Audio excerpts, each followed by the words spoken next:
A few years ago, age 53, 54, my life hit absolute rock bottom. And that was through a collection of my own catastrophic decisions around every aspect of my life, impulsive decisions, the deterioration and breakdown of friendships, to the point where I ended up living in my tiny little camper van that I owned. It was very old, had a leaky roof, and I was living basically in a car park in Richmond, North Yorkshire, with me 2 border collie dogs. Everything I owned in the world was inside that tiny little camper van. I was desperately unhappy. And it was that point in my life where I just thought, Eddie, what on earth is going on in your life? So it was at that point that I decided to hit the reboot button and to completely start again. Because it just turned 54, and that's what I did. So in this video, I want to share with you that story, hopefully to resonate with a few of you who might be in rock bottom positions, and you're looking to reboot your life, but you don't know how to, or you're too scared. So I'm hoping you might take something away from this video, give you some things to think about, but also to pass a message that you can do it, you can achieve it. And if you put your mind to it, your life can become much better, as mine has now. So, where am I now? Some of you might recognize where I am actually. I'm in Poland. Behind me, that's Wawel Castle, because I am in, as we pronounce in Geordie land, Krakow, or as the locals pronounce, I think, Krakow. And that's the Vistula River behind us there. It's absolutely stunning in the city. I'm really impressed with it. I'm loving having a potter around, seeing the sights, looking at the history and the architecture and the castles, but also enjoying the solitude, being by myself, sitting in cafes, tapping away on my iPad, doing some research, having coffees. I love that sense of independence, being in control, doing the things I want to do. Anyway, I'm going to tell you this little story, and not in the context of me trying to elicit some sort of sympathy or attention. I'm not a victim. I'm really not a fan of victim stories. You know, we all go through really tough times. For context, I should stress that everybody's life is different and unique. Don't fall into the trap of trying to compare your life to anybody else's or mine. So in that regard, for context, in my personal life journey, I had deteriorating mental health probably from my mid-30s, and it got worse and worse through my 40s and into my early 50s. And it was in 2018 to 2019 I went through what you'd probably class as a breakdown. A couple of years after that, cutting a long story short, I had huge battles with the mental health services that we have in the UK. I was referred for an autism test after some cognitive analytical therapy sessions, and in March 2021, aged 54, I had the full diagnosis of ASD, being autistic. So that's not a self-diagnosis, as quite a lot of people do these days by doing some faddy online test. I've got the full autism diagnosis, so it was probably expected by the time I got to that stage in my life. But also for me, it unlocked a lot of secrets. It answered a lot of questions. It was a huge relief.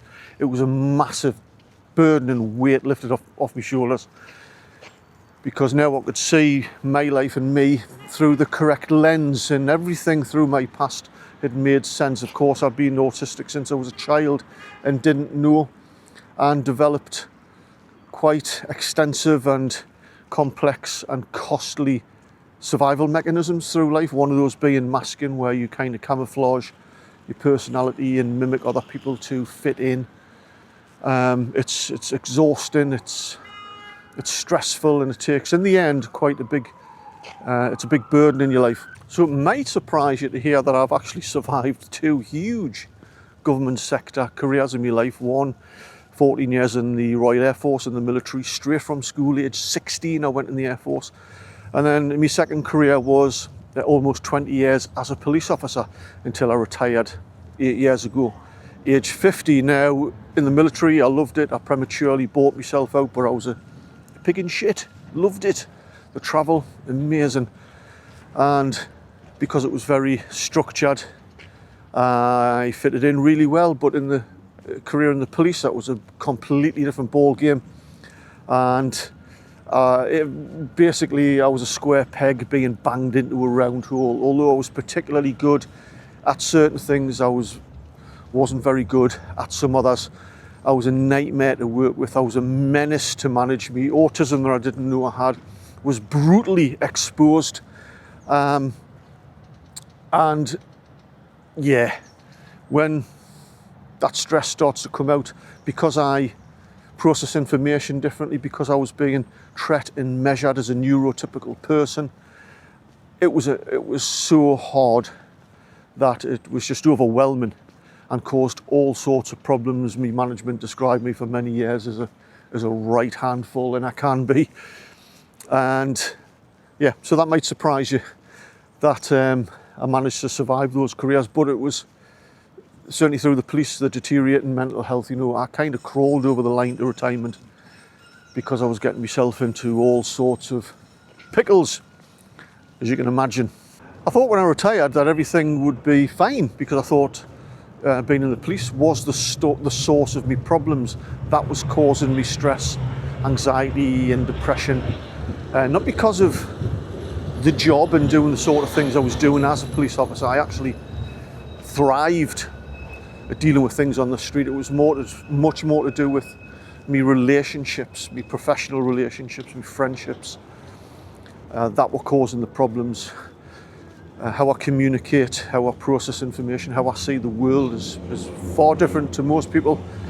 I can be rather quite blunt, which isn't intentionally meant to upset people. It's just sometimes how I find it easier to communicate. That can rub people up the wrong way. Oh, noisy tram. So I thought when I left the police, all my problems would dissolve. Unfortunately, the same patterns emerged because I moved to North Yorkshire, Richmond. I wanted a new start, which was a pattern in life that kind of followed me. I thought, new start, things will be better. But things weren't better. And I won't go into details about the catastrophic decisions about my life that I made, the financial decisions, friendship decisions, because it really is quite personal and private. And I don't think I'm ready to delve that deeply into my life, but suffice to say, the problems folders, and that's how I had my breakdown and ended up bloody hell. That's how I ended up having my breakdown and ending up in a tiny leaky roofed camper van with 2 dogs in the winter, in November. So I'd go out walking my dogs, my 2 collies, and they would obviously get wet and mucky, jump into the camper van, shake themselves off. It was just an absolute nightmare.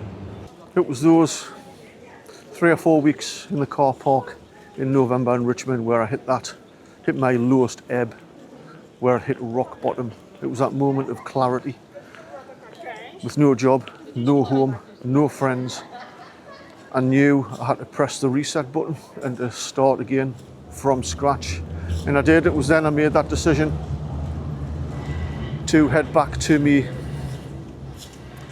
where I originated from, Gateshead in Tyneside, and moved in with my mum temporarily for a couple of months, which was really, a difficult stage in my life.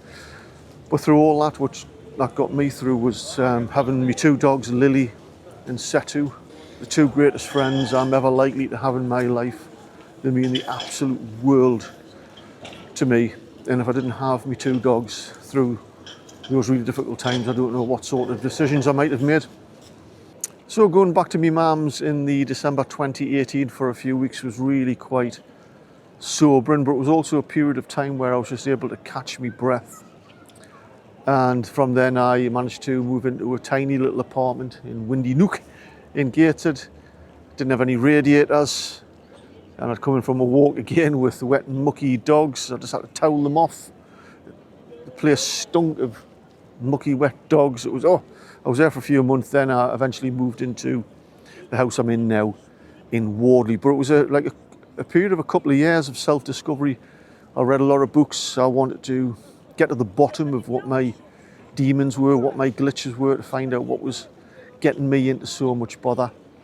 And I did. I went through that natural process of thinking that, you know, these problems were somebody else was responsible. It was somebody else's fault, somebody else to blame for the situations I'd got myself into. And it took quite a long time. And one of the lessons one of the points I want to get across to you watching this is, in life, not everything is your fault. Some things are out of your control, but absolutely everything is your responsibility.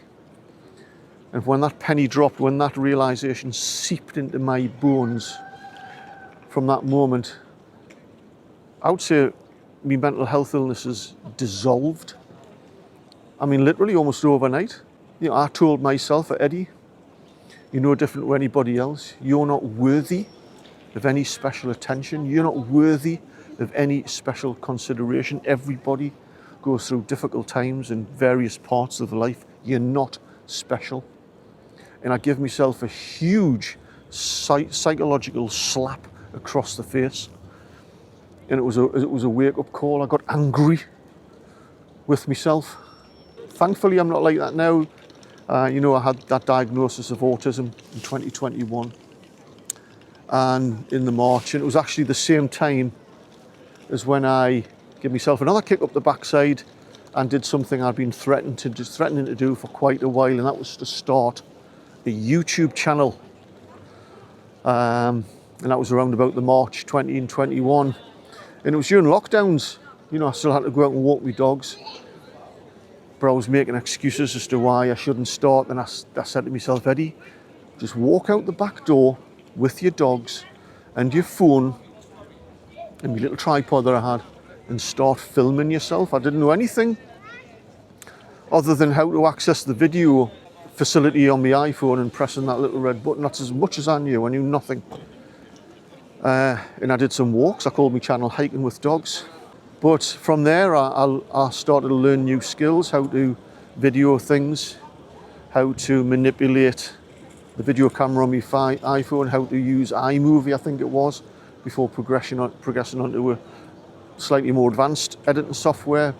Learned it all from scratch, watched loads of other YouTube videos about how to create YouTube videos and a YouTube channel. And I got more and more experienced. It was always difficult for me to stand and talk to the camera. It still is, actually.